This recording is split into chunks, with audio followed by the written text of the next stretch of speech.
Ciao everyone, it's Alyssa coming at you with another slow fashion video. With this week, an outfit envy video. I had been coming up with all sorts of content for this week until I realized that time is flying and it's already the second Sunday of the month. So outfit envy recreation time. So for those of you who are new, welcome. Every week I talk about slow fashion with a heavy focus on the principles of minimalism. So using and loving what you already have and making smart shopping decisions so that you can create a curated closet full of pieces that you actually love and wear. So if that sounds like your jam, hit subscribe below. I post every Sunday. And for those of you coming back, big hello to you. Thank you. Thank you so much for watching. I really appreciate it. And for coming back. So for this week's look, I have chosen this unbelievably cool outfit by Blair Eadie. I don't know if any of you follow her. I've been following her since, for the past decade. She is such a good dresser in terms of creating outfits that have so much going on. So that's why I chose this look, because it's a different way to style a leopard print coat. I think because this is such a bold item and such a bold piece that some of you might have purchased or maybe you're interested in purchasing, it can be a bit intimidating to wear. If you don't have a leopard coat, don't be like, oh, this doesn't apply to me, and leave. I swear there are some really great tips in this look, and you don't necessarily need a leopard print coat to achieve this look. I think this is kind of why we make wasteful and frivolous purchases in the beginning. It's because we see something that we don't own and we really hone in on that and either get dissatisfied with our closet because we don't have it, or we run out and buy it only to not know how to wear it. So instead of doing that, what I like to do is break down the outfits that I'm seeing, that I'm inspired by, into elements that I actually can control. So the first thing I look at is the overall style, genre, and vibe of the look. I think for this look, there was actually so much going on. I had trouble kind of figuring it out. I think it's edgy prep. The next thing I look at is the silhouette and proportion play, which always has a huge factor in the overall outcome of a look. So here, she's got the coat that is a heavier volume on top. It's got a pretty good structure around it, which I think is lending to that kind of prepster look. It's a little clean, a little bit more polished, but it's got that longer, heavier volume over top of a super skinny pant. So there's a really nice contrast in proportions. Skinny on bottom, heavier volume on top. Finally, the last thing I look at are the styling hacks. This, in my opinion, is where all the magic happens, and there's a lot of them happening in this look.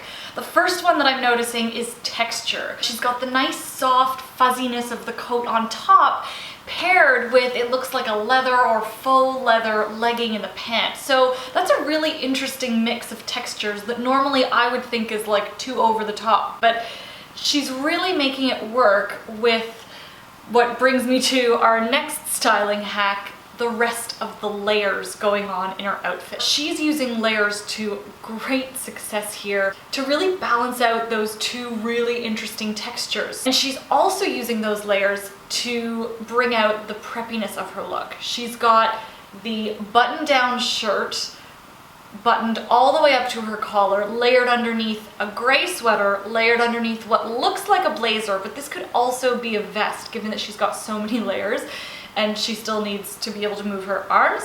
And then she finally adds the coat on top. So there are a lot of layers going on, and you'll also notice that she's left the little front ends of her shirt hanging out from underneath the sweater, which kind of lends to the whole just effortlessness, like I just threw this all together without really thinking about it. The other reason why this layering works so well is her use of color. So she's allowing this coat to shine by keeping the rest of the outfit pretty neutral, but she's using that great pop of color in her lip to add some awesome personality. Finally, she is mixing and matching her functions, pairing items that you wouldn't necessarily think to normally wear at the same sort of function or in the same scenario. So for example, she's got that super glam coat that you would normally wear or think of in terms of when you want to elevate your look, but yet she's paired it with super easy day items like a slouchy toque and a pair of sneakers. So those are all the styling hacks. There's a lot of them. I need a little break. Hang on.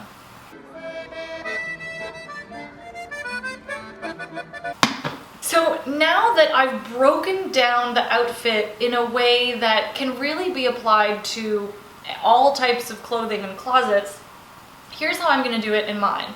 So I'm gonna start with the base, which is the trousers or the leggings. I don't have faux leather leggings or real leather leggings or pants, but I do, oop, there goes the toque. There we go. But I do have this pair of black waxed denim from Zara. These are so old. Gosh, they're about 9 or 10 years old. I had them when I was in banking. Not exactly what she has, but they're a nice skinny silhouette, so I'm satisfying the silhouette and proportion play, and they are a different texture, so I'm satisfying that too. I think even if you had a pair of black skinny jeans, that would totally work. Next, I'm going to add the button-down shirt as my first layer. This one is a tighter fitted button-down of mine, and that's really important when you're layering so many pieces. Then she's got that gray sweater over top. I don't have a crew neck gray sweater, and I really think that higher neckline does lend to that kind of preppy look, which we're looking for. So all I'm gonna do is wear this thing backwards, and it's gonna bring the neckline higher.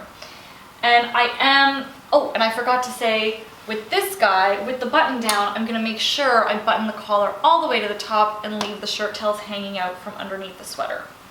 Next, I'm gonna layer what I think is a black blazer. So I'm just gonna take my super ancient but still awesome black blazer. It's really simple. Finally, I'm gonna layer the coat on top. My coat is actually a little bit different from hers because it's vintage. The silhouette is a lot more cocoon-like, so I don't have that structure that she has to give it that nice preppy vibe. Yeah, I think it's fine. Like, no, it doesn't have the structure. Am I gonna let that frustrate me? No, I think we're putting together a pretty cool look. Even if you don't have a faux animal print coat, this look would still look great with, for example, a statement color coat, or even if it's just got a little bit of a different texture. I think there are so many other elements that are making this look interesting and not just the coat itself. Finally, she's got that mixing functionalities with the added toque. I have one in black. I don't think it absolutely needs to be black. It could probably just be any neutral color that is pulled from the rest of the look. And her pair of black Converse sneakers. So I don't have a pair of black Converse, but I do have a pair of just the regular kind of vintage inspired cream kind. And I debated using my black Adidas running shoes because they're black, but then I think that brings us too much into athleisure territory, especially because that's been a really strong aesthetic over the past few seasons. I want to stay away from that because then it's like a little bit confusing. So, oh, and of course, she's got a bag. I do not own a black tote. So I'm just gonna use the only bag that I think will really work with this look that still keeps it kind of daytime casual. Hang on. Okay, so this purse here, you've seen it before. It's my Coach saddle bag, and it works because it's black, it's neutral, and actually I like the chain because it adds to that edgy vibe. So it definitely still fits with my look. No, it's not a tote, but I think as long as you have a black bag that you find functional, I think the whole point of this look is that it's that mix of glam and function. And then she tops it all off with a pair of black sunnies. I think, again, they don't need to be the exact ones she's wearing. I think as long as they're mostly black, that's what's important. I'm gonna wear my amazing, trusty black, and like they're a pretty heavy, dark tortoise shell down here. Can throw those. And this is my look. In comparison to the original. I'm pretty happy with how it turned out. I thought this was such an interesting way to wear my coat. Because it's such a strong piece, I had only been pairing it with like, you know, jeans or pants and a simple sweater. So this was a lot of fun for me to put together, and I hope you liked it too. But you tell me, was this a hit or a miss? Let me know what you think in the comments below, and house tour, a bunch of fun kind of holiday content is coming, so I'm so looking forward to that. But in the meantime, I hope you have a wonderful week. Thank you so much for watching.